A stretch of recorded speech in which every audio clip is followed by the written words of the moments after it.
Базар эртісі күні Бүйік Британияның баш назиры Тереза Мэй Лондонда алған теракттан сон тоқтатылған сайлав компаниясының ғайрыдан башланмасыны илан етті, деп білдірі Reuters.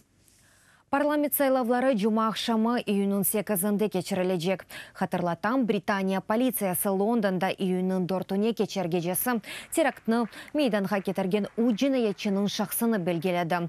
Ама адларыны бираздан білдірежеклер. Біле олғаны кебі бірінде Ирландияда берілген шақыз шадетнемесі тапылған еді.